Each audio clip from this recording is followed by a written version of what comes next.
بسم اللہ الرحمن الرحیم۔ شروع اللہ کے نام سے جو بڑا مہربان نہایت رحم والا ہے۔ السلام علیکم۔ حضرت ابو ہریرہ رضی اللہ تعالیٰ عنہ بیان کرتے ہیں، پھر رسول اللہ صلی اللہ علیہ وآلہ وسلم چند ایسے لوگوں کے پاس کھڑے ہوئے جو بیٹھے ہوئے تھے تو فرمایا، کیا میں تمہیں برے اور اچھے لوگوں کے متعلق نہ بتاؤں؟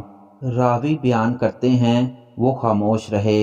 آپ صلی اللہ علیہ وآلہ وسلم نے 3 مرتبہ ایسے فرمایا تو ایک آدمی نے عرض کیا، اللہ کے رسول، کیوں نہیں آپ ہمارے برے میں سے بہتر کے متعلق ہمیں ضرور بتائیں۔ آپ صلی اللہ علیہ وآلہ وسلم نے فرمایا، تم میں سے بہتر شخص وہ ہے جس سے خیر کی توقع کی جائے اور اس کے شر سے امن ہو، جبکہ تم میں سے برا وہ شخص ہے جس سے خیر کی توقع نہ کی جائے اور اس کے شر سے امن نہ ہو۔